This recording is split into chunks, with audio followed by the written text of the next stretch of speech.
Bienvenue sur Coran de ton cœur, le podcast qui t'aide à reconnecter ton cœur à ton Coran.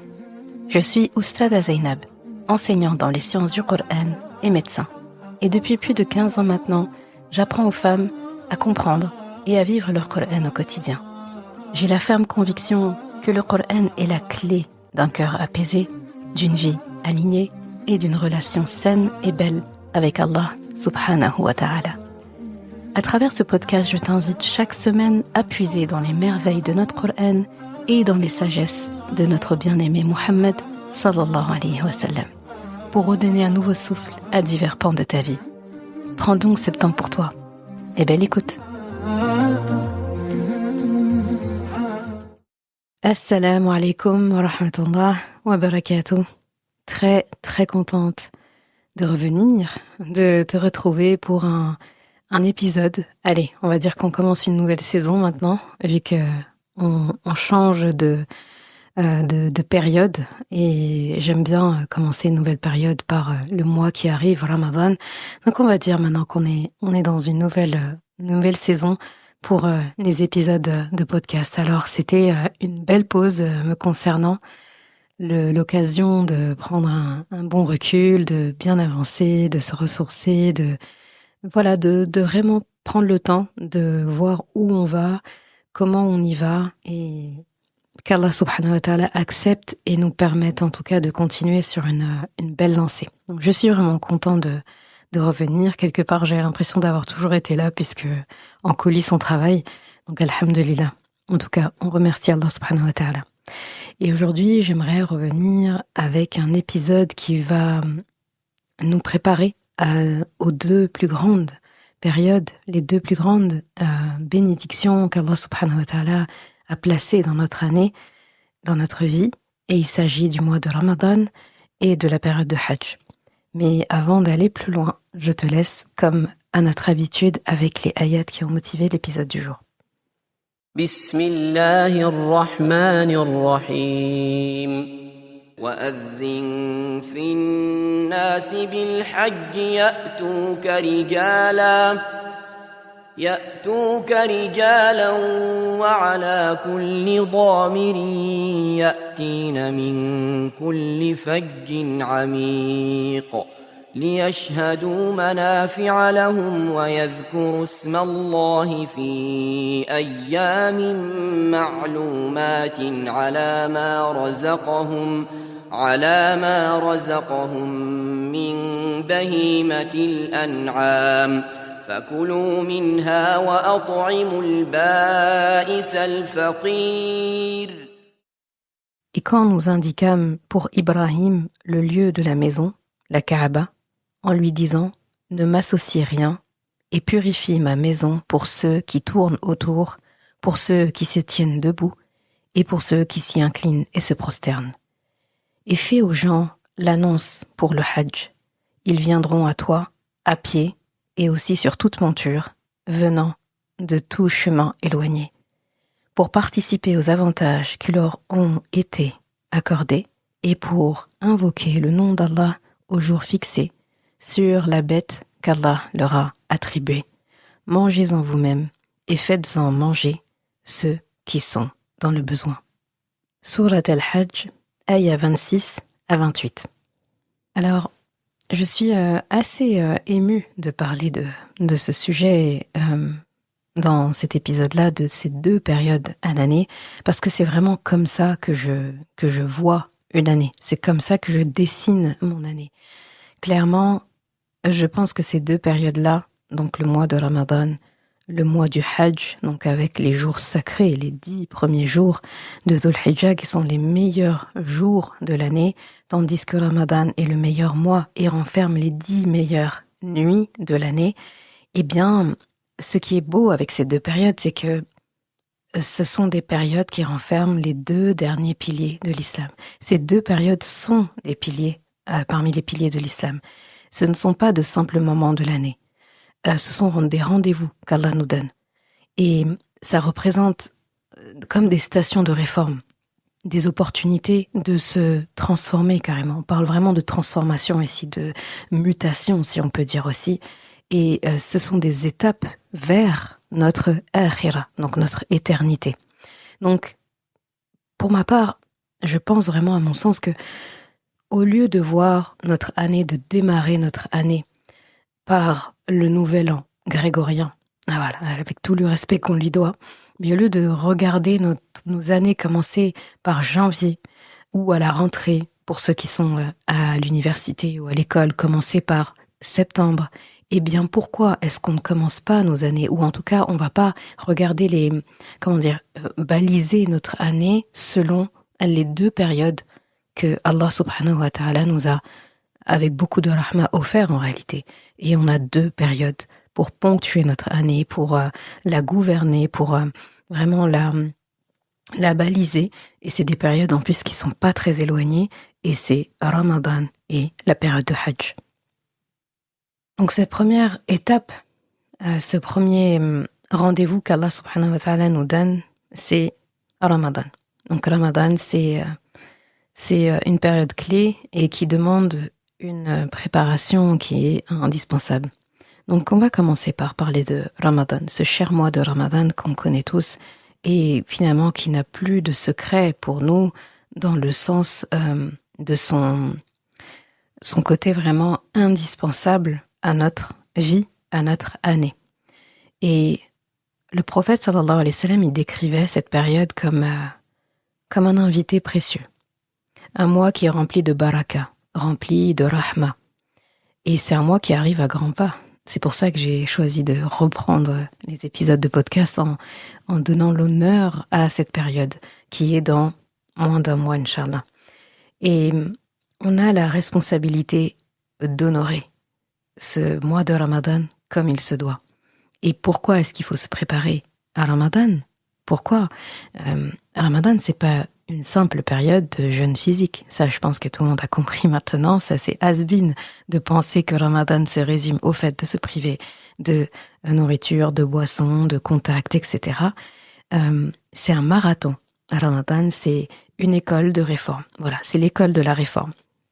Et Allah a mis à notre disposition tout en fait pour pouvoir avoir la réforme qu'on a besoin et correctement, dans de très bonnes conditions. Et ce n'est pas un hasard si Allah a placé le jeûne, le 4e pilier de l'islam, dans ce mois béni. D'accord ? Parce que dans les 5 piliers, le 4e, il n'a pas dit Ramadan, il a dit le jeûne du mois de Ramadan. Donc, c'est-à-dire que Ramadan, le jeûne est une condition sine qua non. Mais lorsqu'on se concentre sur Ramadan, sur le mois, on voit que le jeûne est une porte, est un moyen pour que Ramadan puisse agir en nous comme il faudrait. Allah, finalement, nous enlève toute distraction, nous enlève toute préoccupation, aussi bien notre esprit que même notre corps. Il met notre corps au repos pour qu'on puisse complètement se concentrer sur l'essentiel, c'est-à-dire nous et notre relation avec Allah. Nous, au sein de notre relation avec Allah. Donc Ramadan, c'est un mois où normalement on est recentré sur soi, mais toujours dans le champ de la relation avec Allah subhanahu wa ta'ala, sinon ça n'aurait pas de sens. Et donc le jeûne n'est pas qu'une abstention de nourriture ou de boisson, mais c'est une purification de l'âme, du cœur et une purification dans nos habitudes, tout simplement. Donc, se préparer à Ramadan, moi j'aime bien dire que se préparer, c'est respecter l'invité. Il ne nous viendrait jamais à l'esprit d'inviter quelqu'un qui est une personne de marque, qu'on considère noble, qu'on considère être... Voilà, on pense tous à quelqu'un. Si cette personne, on devait l'inviter, elle acceptait notre invitation, allez, soyons fous, vraiment la personne que vous admirez le plus sur Terre, même si c'est une personne qui vous a jamais vu et c'est quelqu'un que, voilà, dont vous êtes, en tout cas, on va dire que c'est quelqu'un que vous appréciez, j'aime pas les mots fan, ni star, ni quoi que ce soit, mais quelqu'un qu'on admire beaucoup, ça peut être un savant, ça peut être, voilà, cette personne, on serait hyper honoré, on perdrait limite nos moyens si on l'avait en face de nous. Si cette personne était notre invité, est-ce qu'on se permettrait de ne pas préparer l'invitation ? Est-ce qu'on se permettrait d'attendre le jour où la personne sonne à la porte pour commencer à se demander si la maison est rangée, si le repas est prêt, s'il y a assez de couverts, etc.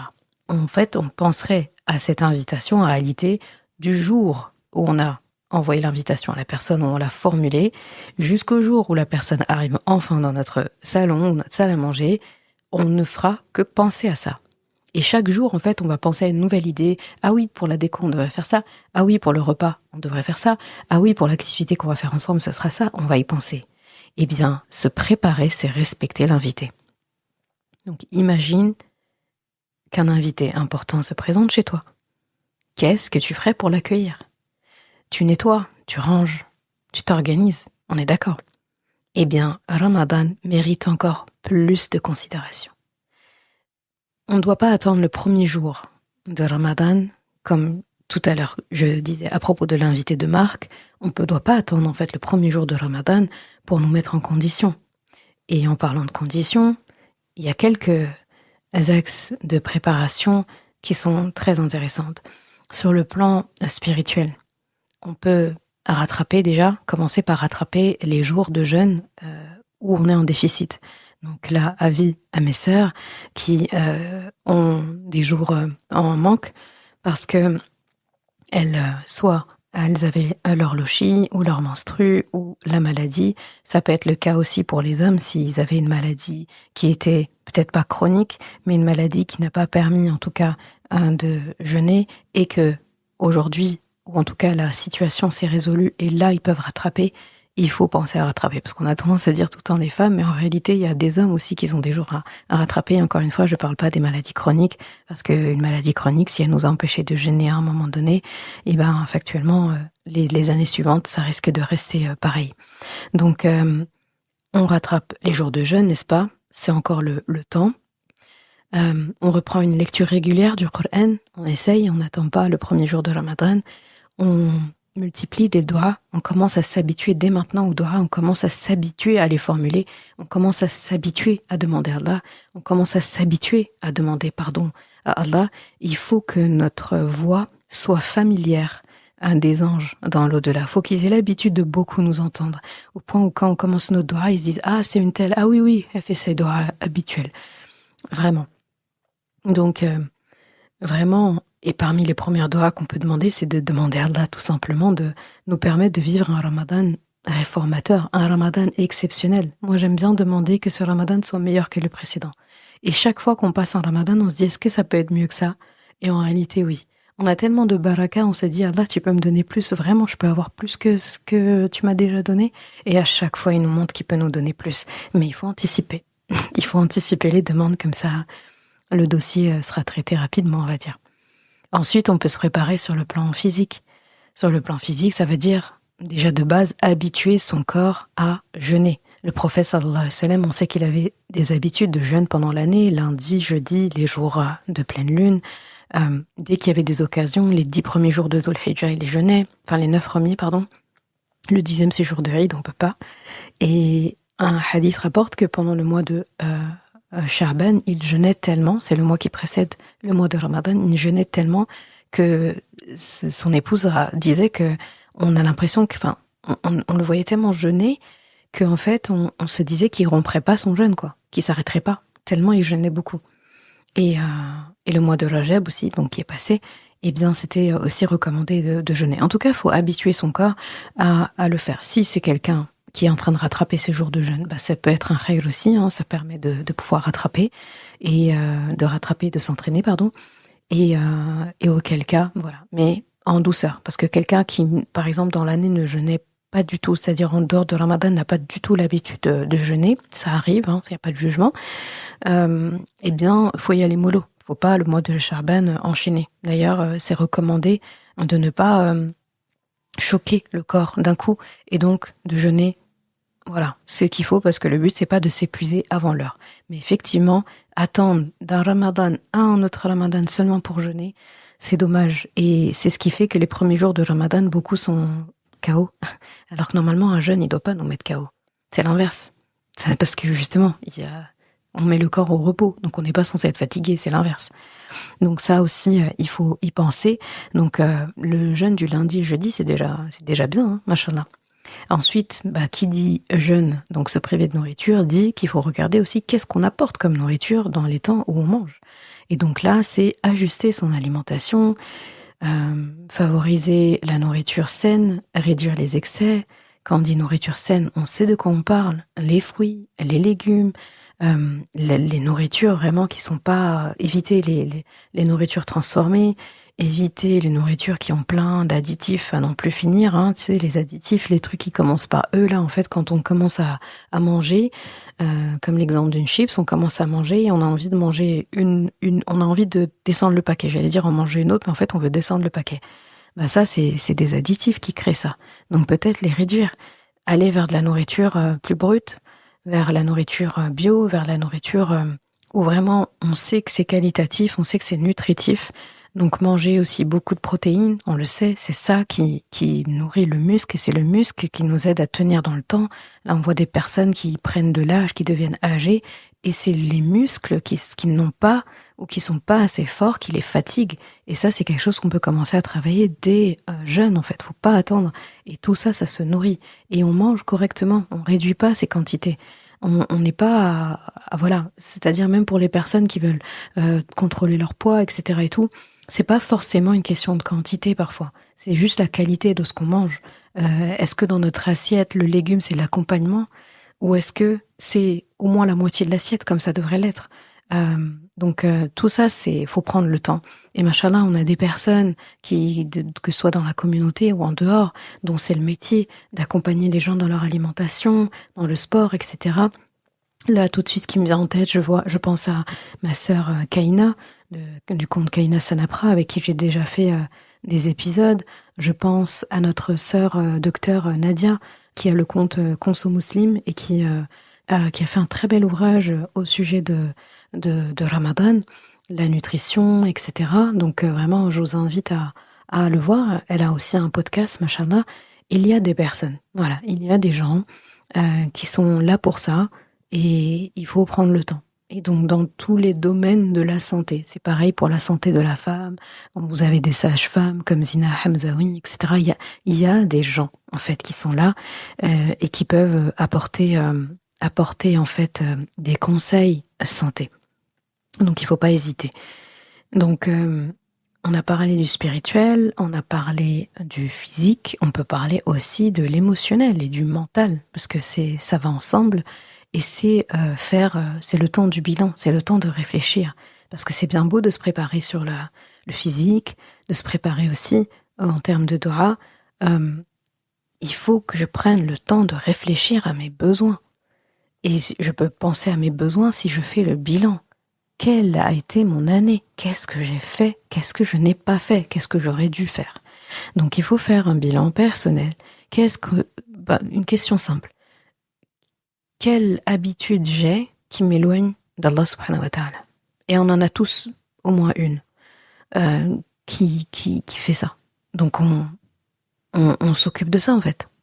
Il faut s'en occuper. Une autre question, quelles sont finalement les habitudes? Parce qu'on a parlé des mauvaises habitudes qu'on veut enlever, et ça veut dire remplacer par du bon. Si on enlève quelque chose, c'est pour le remplacer par du khayr. Et donc quelles sont les bonnes habitudes que j'ai envie d'instaurer entre moi et Allah? Et je vais le commencer avant ou pendant Ramadan pour avoir cette baraka et cette facilité de le maintenir après Ramadan. Donc une autre forme de préparation aussi, c'est sur le plan social. Parce que ça aussi, c'est un plan qu'il ne faut pas oublier. Et c'est... faut vraiment apprendre à planifier son temps. Donc le temps qu'on va passer seul, le temps qu'on va passer avec la famille. Il y a des temps qui sont incompressibles, comme ceux avec les enfants. Si on en a, on ne va pas dire c'est Ramadan, c'est bon, je suis en i'tikaf, retraite spirituelle, je n'existe pas, impossible. Donc il y a du temps en famille, le temps avec les enfants que je considère à part, parce que même s'il y a la famille, il y a la grande famille et il y a nos enfants. Et il y a le temps aussi, est-ce que je suis dans l'associatif ou pas? Est-ce que je suis bénévole quelque part ou pas? Est-ce que j'ai envie de passer du temps aussi avec des amis, mais avec un objectif bien précis en termes de Ramadan, bien sûr. Donc tout ça, il faut y penser avant. Il ne faut pas attendre la veille pour y penser. Si tu as envie d'organiser des halaqat Assister à des halaqat, il faut le planifier. Si tu veux prier à telle ou telle mosquée tes tarawih, il faut le planifier. S'il y a des jours où tu peux et des jours où tu peux pas faire tel ou tel acte d'adoration, il faut le planifier. S'il y a des gens que tu as envie d'inviter pendant le mois de Ramadan, il faut y penser maintenant. Parce que eux aussi ont un programme, donc comme ça va éviter de perdre du temps et donc de calculer qui match avec quoi, etc. Donc anticiper toutes ces choses-là. Les repas aussi qu'on veut faire tous ensemble, les repas personnels, etc. Le social, ça s'organise, c'est très important. Sinon, on perd beaucoup de temps dans la gestion quand le mois il rentre, et c'est vraiment pas ce qu'on a envie de faire à l'entrée du mois de Ramadan, crois-moi. Maintenant qu'on a parlé de Ramadan, que c'est une occasion de réinitialiser notre âme, et que pour que cette réforme soit bien, soit belle, soit profonde, eh bien, il faut la faire précéder d'une phase de préparation, de grande préparation, comme un athlète qui se prépare pour une compétition. Eh bien, on va parler de la deuxième période, le Hajj, qui est une étape de vie, carrément. C'est une étape de vie, le Hajj, qui est capitale. Parce qu'autant le mois de Ramadan, le jeûne du mois de Ramadan, c'est un des piliers du musulman, qui est annuel, comme la zakat, par exemple, juste avant, qui est annuelle. La salat, elle est quotidienne, pluriquotidienne, et la shahada, elle, on peut la faire quand on veut, en réalité, on l'a tous les jours, si on fait les adhkar du prophète sallallahu alayhi wa sallam, si on fait tashahhud, voilà. La shahada, on la fait tout le temps, en réalité. Après, c'est bien de la faire avec conscience, et régulièrement, donc il n'y a pas de limite. Le Hajj, il est particulier. C'est le seul des 5 piliers, c'est le dernier, on va dire en ordre de priorité, c'est le seul des 5 piliers qui se fait une fois dans la vie, si on en a la capacité financière, physique et de temps. C'est le seul. On peut le faire plusieurs fois, mais ce qui nous est exigé par Allah subhanahu wa ta'ala, c'est une fois, avec les conditions bien sûr. Et si jamais on ne peut pas le faire, c'est tellement important que quelqu'un d'autre peut le faire pour nous, à condition que cette personne ait fait son Hajj pour elle-même. Donc, c'est une étape de vie, le Hajj, qui est hyper importante, incontournable. Et tout le monde sait ce que c'est que le Hajj. Mais j'ai l'impression que personne ne sait vraiment ce que c'est le Hajj. Parce que quand je vois la manière dont on considère le Hajj, la manière dont on lui donne de l'importance, je pense qu'il y a matière à creuser. Autant on respecte le Hajj dans le sens où même quelqu'un qui n'y a jamais été, quelqu'un pour qui c'est pas dans les projets immédiats, on a tous vu le comportement de quelqu'un qui a un proche qui revient du Hajj. Il y a un respect, mashallah, de cette personne. On organise, on accueille, on fête même. Donc il y a un respect du Hajj à travers la personne qui revient de là-bas. Donc on peut pas dire aux gens vous en fichez du Hajj. Ça, jamais. Par contre, sur le plan individuel, parce que c'est bien beau d'admirer, d'accueillir, de fêter quelqu'un qui revient du Hajj, mais sur le plan personnel, comment les gens considèrent le Hajj? Et même pour ceux qui y vont, comment considèrent-ils le Hajj? Est-ce qu'ils s'y préparent? Est-ce qu'ils le considèrent vraiment comme le voyage d'une vie? Pas que sur le plan financier. Je pense que s'il n'y avait pas le financier aujourd'hui, je ne sais pas si les gens le respecteraient, le Hajj, comme ils devraient. S'il n'y avait pas une dépense à faire, quel que soit le montant, je ne vais pas rentrer dans ce débat, mais quel que soit le montant du Hajj, s'il n'y avait pas de prix, je ne sais pas aujourd'hui si les gens le considéreraient comme ils devraient le considérer. C'est-à-dire la préparation au montant elle-même est une grande forme de préparation. Et donc, ce 5e pilier, ce n'est autre qu'une rencontre avec Allah subhanahu wa ta'ala, peut-être la seule de notre vie, on va dire sur le plan d'un pèlerinage. Et c'est une rencontre avec Allah subhanahu wa ta'ala, pas n'importe où, dans sa maison sacrée. Et on n'en a pas 36 000, des maisons sacrées, des maisons Masjid al-Haram, des maisons sacrées comme ça, il n'y en a pas 36 000 dans le monde. Nous en avons 3, celle de Mecca, celle de Médine et celle d'Al-Aqsa. Ces 3-là, d'ailleurs c'est les seules mosquées où il est autorisé pour quelqu'un de voyager dans le but de visiter une mosquée. On n'a pas le droit d'entreprendre un voyage, par exemple, dans le but de visiter une mosquée en Russie ou en Malaisie, ou en Bosnie, etc. Ça ne doit pas être l'objectif de notre voyage. On ne peut pas faire, donc quand on parle de voyage, on ne peut pas entreprendre un pèlerinage, donc voyager dans un but spirituel vers une mosquée qui n'est autre que ces trois-là que j'ai mentionnés. C'est les seuls qui peuvent motiver un voyage. On peut voyager pour rendre visite à de la famille. On peut voyager pour visiter des monuments. On peut voyager pour découvrir l'art culinaire d'un pays. On peut voyager pour juste parce qu'on aime bien ce pays. Mais se lever et avoir l'intention et préparer un voyage parce que j'ai envie de visiter la grande mosquée de tel pays, qui n'est autre que, ce pays autre que ceux que j'ai cités, on peut pas. Donc c'est dire la sacralité de ces mosquées-là. Et le Hajj, il faut vraiment le voir comme le projet d'une vie. C'est un projet. On planifie pour des projets. Celui-là, il doit être en numéro 1 si on ne l'a pas encore accompli. Ça doit être une obsession. Allah a légiféré ce pilier pour chaque musulman capable, physiquement, financièrement, mentalement, de l'accomplir. Et combien d'entre nous, et ça c'est une question vraiment sincère, combien d'entre nous reportent indéfiniment ce rendez-vous obligatoire, en oubliant qu'il s'agit d'une obligation, et non d'un luxe spirituel. C'est pas un luxe le Hajj, c'est une obligation. Si on le voit comme ça, on comprendra.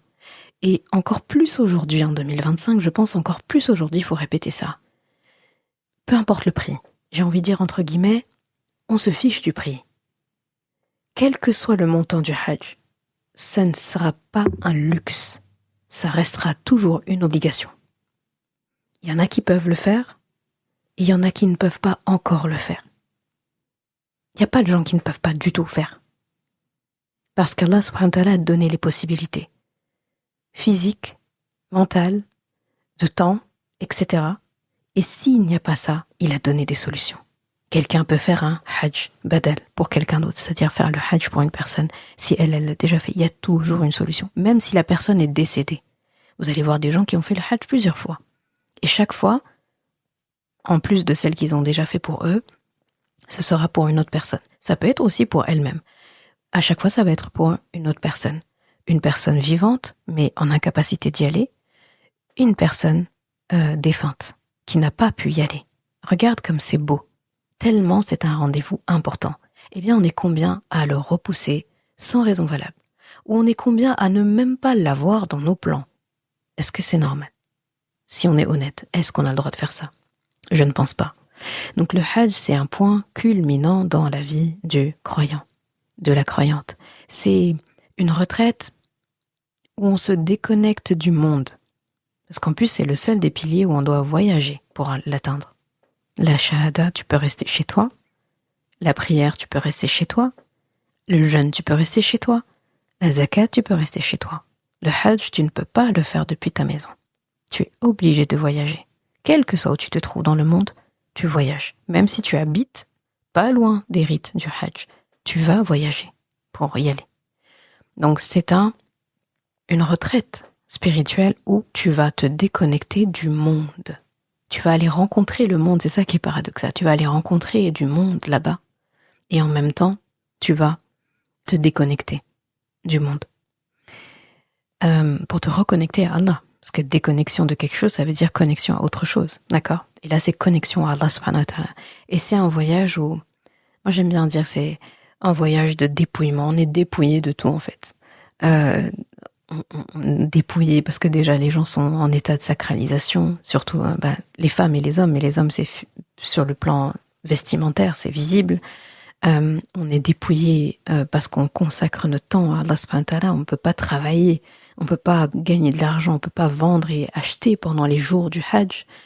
On ne peut pas contracter de mariage, on ne peut pas commettre de grands péchés. On est dépouillé.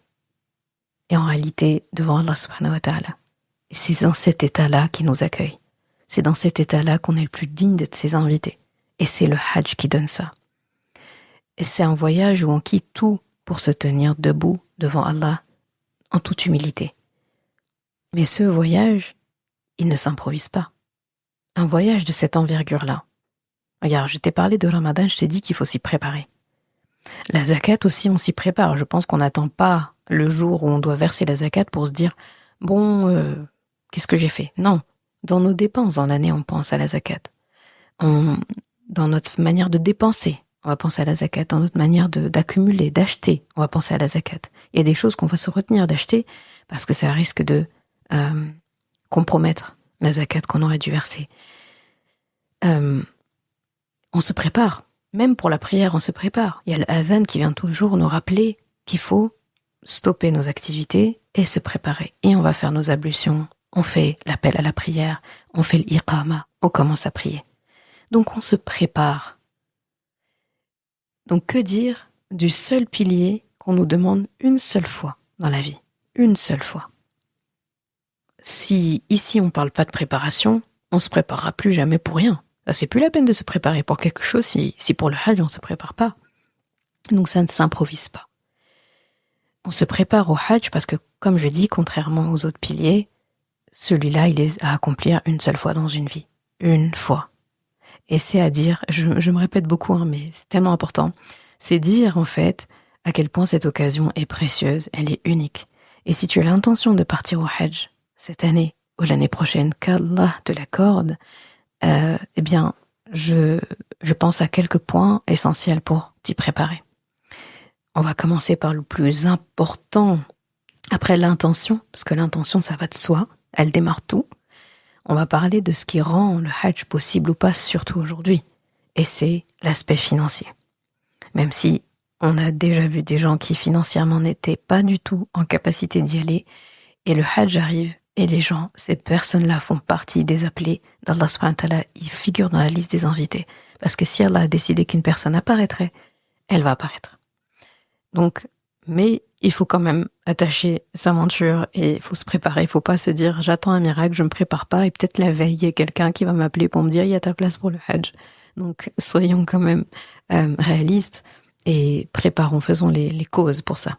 Donc, financièrement, le hajj, quel que soit le moment où on a décidé qu'on voulait y aller, il faut chaque mois mettre de côté, dès maintenant, pour le hajj.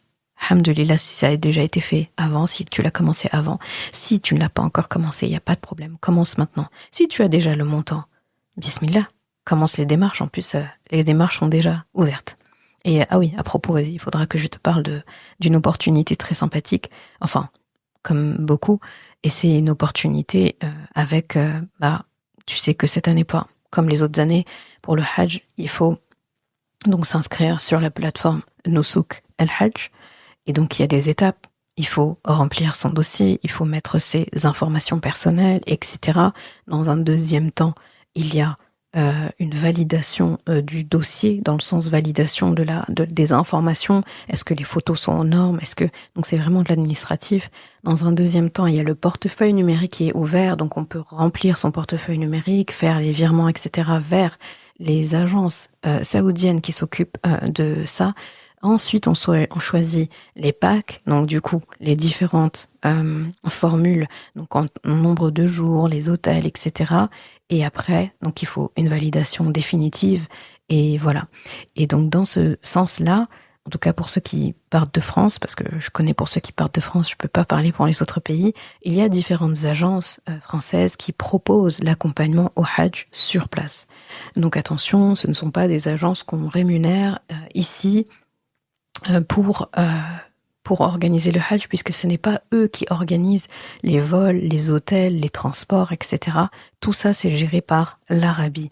Et les agences ici, si vous vous rattachez à une agence en France, ce sera pour l'accompagnement, pour les rites sur place, parce que il faut être accompagné. Le Hajj, ça se fait pas comme ça, en freestyle, en solo. C'est compliqué de faire ça seul, donc on va dans un groupe.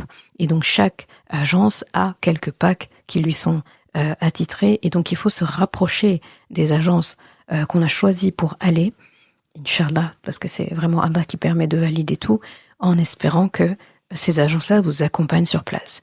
Et donc, moi, je connais pas énormément d'agences, en tout cas, avec qui j'ai voyagé et que je connais bien, hormis celle dont je parle souvent. Et il s'agit de l'agence Medine Voyage, qui n'est autre que l'agence de mon propre frère, mon propre petit frère, Oustaz Lamine, qui, j'ai déjà fait un épisode de podcast avec lui d'ailleurs, comment bien vivre sa Umrah, ça fait partie des épisodes qui sont les plus appréciés, les plus écoutés, mashallah, où on a parlé en long et en large de la Umrah, et donc lui est directeur de cette agence, co-directeur, et il est aussi guide. Il accompagne cette année au Hajj. Et donc, il ne faut pas hésiter à s'inscrire donc sur Medine Voyage ou sur l'agence que tu as choisie en fonction de ta localité, etc. et tout. Donc, pour avoir les informations, pour être sûr de choisir les bons packs, etc. Parce que ce sont des étapes quand même pas évidentes, donc il faut juste être minutieux. Et donc là, les packs en ce moment sont sur le point en tout cas d'être proposés, d'être ouverts au moment où cet épisode sort. Donc il faut être au taquet, il faut viser juste, il faut être en temps et en heure pour pouvoir assurer sa place au Hajj 2025, 1446 hégérien. Et voilà. Et donc je mettrai dans les notes de l'épisode, les liens donc vers le site de Medine Voyage pour pouvoir s'inscrire sur la liste en tout cas des pèlerins qui veulent être accompagnés par Medine Voyage. Et donc du coup, mon frère a un groupe Telegram ou WhatsApp où il donne régulièrement les informations, il donne les étapes. Vraiment, c'est 1, 2, 3 top party quoi. Donc faut vraiment être là et avoir les informations en temps et en heure. Ça, c'est une parenthèse qui est fermée. Du coup, je disais que financièrement, c'est très important de mettre de côté chaque mois l'argent pour le Hajj. Quel que soit le montant, il faut s'y préparer. Le Hajj, c'est un investissement pour l'akhira, c'est pas une dépense. On met de côté, en réalité, c'est pas une dépense. C'est une épargne qui nous sera rendue avec un coefficient qu'on ne peut même pas imaginer. Donc, on se prépare à ça. On se prépare à un investissement qui va nous rapporter. Donc c'est une préparation joyeuse quand on sait qu'on se prépare à quelque chose qui va nous être rendu en plus. Encore une fois, nous, êtres humains, n'avons pas le droit de faire de faire de l'usure, la riba, donc les intérêts, etc. Allah, il n'y a que lui qui a le droit.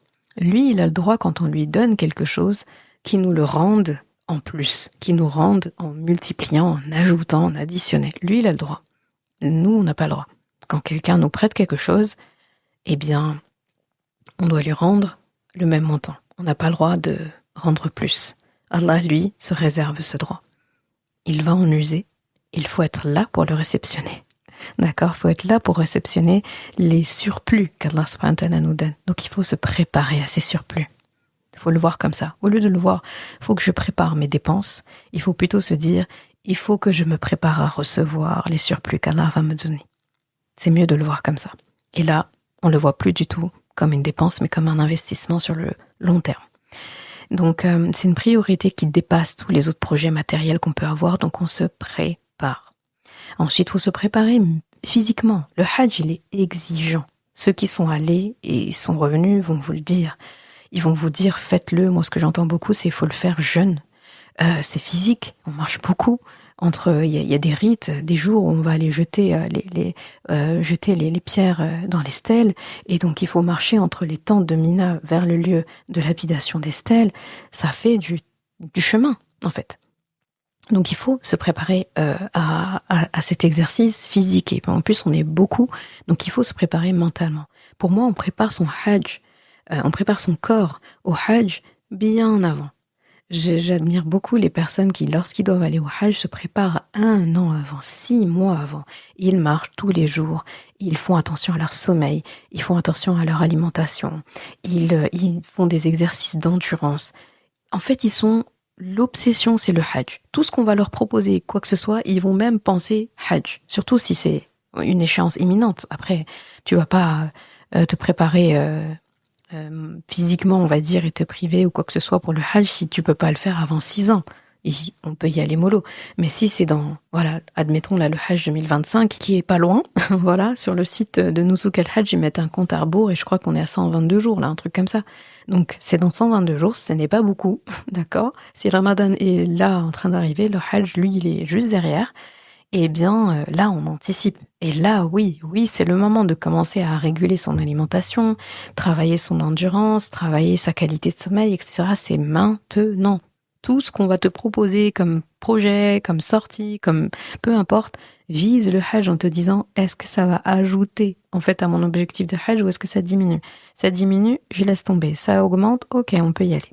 C'est très important d'être focus comme ça. Encore une fois, c'est le voyage d'une vie, ça se prépare. Une fois qu'il est passé, il est passé. Une fois qu'on l'a fait, ça y est. Mais quand on l'a pas encore fait, on doit être focus dessus, comme le marathon de notre vie qu'on a toujours rêvé de faire, la randonnée, je ne sais pas où, en haut de l'Himalaya, qu'on a toujours rêvé de faire, qu'on prépare sur des années, et là ça arrive enfin, c'est pas maintenant qu'il faut arrêter. D'accord? Donc, il faut préparer son corps par l'exercice régulier, par l'alimentation saine, par le sommeil bien régulé. Voilà, un sommeil qui est réparateur. Ensuite, on se prépare mentalement.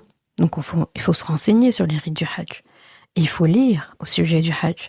Il faut lire les récits de ceux qui l'ont accompli. Il faut apprendre à gérer ses émotions. Tu sais, les émotions intenses là qu'on régule pas correctement. Il faut commencer parce que là-bas, c'est le rendez-vous mondial. Tu ne verras jamais autant de nationalités dans le même endroit, au même moment qu'au Hajj. Donc, il faut se préparer à ça. Et qui dit nationalité, culture, dit des gens différents de toi, qui fonctionnent pas comme toi, qui pensent pas comme toi, qui n'ont pas les mêmes codes que toi. Déjà, deux personnes de la même culture, du même village, du même endroit, de la même famille, ne réfléchissent pas toujours pareil. Alors que dire de toi avec quelqu'un qui est à l'opposé de la planète? Ça, il faut se préparer à ça. Il faut prendre sur soi. Il faut se dire, moi, je vise Allah subhanahu wa ta'ala. C'est lui mon objectif. Donc tout ce qui va venir autour, on m'a poussé, on m'a dit ça, la personne elle a jeté à côté de la poubelle, le jeté dans la poubelle, un tel il m'a doublé, un tel il m'a bousculé, l'autre elle m'a un peu regardé de travers. Franchement tout ça, je pense que c'est facile à dire comme ça, et moins facile à faire, mais il faut le faire. Faut arrêter de se dire facile à dire. Oui, c'est pas facile à dire, mais on va le dire et on va le faire, parce que ça en vaut la chandelle.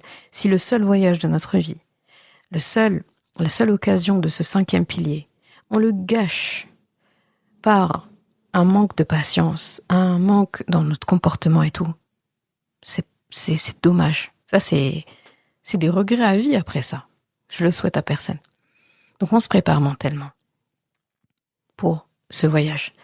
On se prépare spirituellement, comme Ramadan. On fait tauba, on se repent, on fait du dhikr, on prie plus que d'habitude, on lit plus de Coran que d'habitude, on mentalise toutes ces choses-là, on les prend dans le cœur, on se prépare, vraiment, on doit être focus là-dessus, vraiment ça doit être une obsession, chaque fois que quelqu'un nous parle, il y a hajj dans notre tête, tout simplement. Donc le hajj c'est un retour à Allah subhanahu wa ta'ala, c'est une occasion de demander pardon pour une vie entière et repartir avec une ardoise blanche. Celui qui revient du hajj et que son hajj il est accepté, il revient comme le hadith dit, kayawmi waladathu ummu. Donc comme le jour où sa mère l'a enfanté. Ça veut dire clean, net, propre, tout neuf. Est-ce que ça, quelque chose d'autre que le hajj peut nous le donner? Il n'y a que quelqu'un qui se reconvertit à l'islam qui a ça. Et après c'est le hajj. Donc il faut. Et pour l'anecdote, la personne qui décède au hajj est ressuscité clean, comme un martyr. Clean. Il n'y a pas beaucoup d'occasions qui donnent ça. D'accord. Donc très important. L'ardoise blanche, faut y penser. Et je pense qu'on aimerait tous faire table rase et recommencer à zéro. Et vraiment, c'est important. Ensuite, j'aimerais faire un bilan de tout ce que je viens de dire. On a parlé de ces 2 rendez-vous qui sont 2 piliers, mais qui ont un seul objectif. Le Ramadan et le Hajj, ce sont pas des événements isolés. Si tu réfléchis bien, si tu regardes bien, ce sont les points centraux autour desquels doit s'articuler notre année. Donc c'est un seul objectif, notre vie. Là j'ai parlé d'année pour que ce soit plus facile à conscientiser, mais en réalité c'est la vie, une vie entière. Ce n'est pas un hasard si le prophète sallallahu alayhi wa sallam nous a dit aussi que nous avons 2 fêtes. On a 2 fêtes. Il a dit qu'on a 2 fêtes. Le musulman a 2 fêtes dans l'année. Il n'en a pas d'autres. Il peut s'en créer d'autres. Mais elles ne sont pas valables si on ne considère pas d'abord les 2 fêtes dont notre prophète bien-aimé sallallahu alayhi wa sallam a parlé. Et il a dit Eid al-Fitr et Eid al-Adha. Donc Eid al-Fitr, c'est la fête qui clôture le mois de Ramadan. Et Eid al-Adha, c'est la fête qui clôture les 10 premiers jours de Dhul Hijjah, c'est le 10e jour, le 11e jour et le 12e jour du mois de Dhul Hijjah, le mois sacré du Hajj. Donc ces deux fêtes, ça marque la fin de 2 rendez-vous spirituels intenses et importantes. C'est comme des récompenses pour des efforts fournis. Quand tu vois tout ce que j'ai dit par rapport à la préparation, ça veut dire avant que l'événement se passe. Puis après, il faut vivre l'événement. Donc 10 jours ici, 1 mois là. À la fin, est-ce que la personne qui fête ça va la fêter de la même manière que la personne qui ne l'a ni préparé ni vécu? Non. Là, c'est les grands mérites. On mérite là après de célébrer ça. Donc notre année doit être construite autour de ces 2 piliers. Avant Ramadan, on se prépare à accueillir le mois avec un cœur et un esprit qui sont prêts à recevoir les bienfaits d'Allah subhanahu wa ta'ala. Après Ramadan, on continue sur notre lancée de bonnes actions, bonnes habitudes, et on oriente notre cœur et nos finances vers la maison d'Allah qui est au niveau du Hajj. Avant le Hajj, on fait tout pour que ce voyage soit un aboutissement spirituel qui est réussi. Et après le Hajj, qu'est-ce qu'on fait après le Hajj? Ça, on pourra en parler dans un autre épisode. Pourquoi pas le faire pendant la période du Hajj justement, ou juste après. Après le Hajj, on vit comme des personnes renouvelées. On fait pas table rase, compteur à zéro, ardoise blanche pour recommencer sur des bases qui sont pas saines.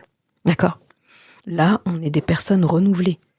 Des personnes qui sont conscientes maintenant de l'immensité de la responsabilité qu'ils ont. La responsabilité d'être humain. La responsabilité d'ambassadeurs d'Allah subhanahu wa ta'ala, de l'islam qu'ils sont. Donc, après le retour de Hajj, il y a tout un travail qui continue, d'accord, qui commence peut-être même. Donc, en conclusion, il faut honorer ces rendez-vous, les rendez-vous qu'Allah subhanahu wa ta'ala nous a choisis, d'accord. Donc, le Hajj et Ramadan sont des rendez-vous avec Allah, pour Allah, dictés par Allah, des occasions de revenir vers lui, de nous réformer, de nous purifier. Il ne faut pas laisser ces moments arriver sans les honorer comme ils le méritent. Comme j'ai dit, respecter l'invité, c'est se préparer. Se préparer, c'est respecter l'invité. On a 2 invités dans l'année, Ramadan et la période du Hajj. Donc on planifie, on prépare, on les vit avec intensité, avec l'intensité qu'ils demandent. Donc prends le temps, dès aujourd'hui, de réfléchir à ces 2 grandes étapes de l'année, de la vie. Qu'est-ce que je peux faire pour avoir un Ramadan réformateur? Comment je peux planifier mon Hajj? Et si je l'ai déjà accompli, comment je peux continuer de le faire revivre dans mon quotidien? Et qu'Allah subhanahu wa ta'ala nous permette d'honorer ces rendez-vous divins, voilà les rendez-vous d'Allah, et les transformer pour qu'ils soient une vraie baraka dans notre vie et dans la vie de ceux qui nous entourent. Amin ya Rabbal Alamin. Merci d'avoir écouté cet épisode. Et comme toujours, si ce podcast t'a apporté du bien, alors une chose à faire, t'abonner pour ne rien rater. Et si il te semble pouvoir être utile à d'autres personnes, sens-toi libre de le partager et même de laisser un commentaire et la note de ton choix sur ta plateforme d'écoute préférée. Ce sera une belle manière de me faire savoir que ce podcast doit continuer et être écouté par le plus grand nombre. Je confie à Allah subhanahu wa ta'ala le soin de préserver ta foi, ton honneur et ton cœur. Je te laisse à présent passer un bon moment avec ton Coran et je te dis à vendredi prochain pour un nouvel épisode. Assalamu alaikum wa rahmatullah.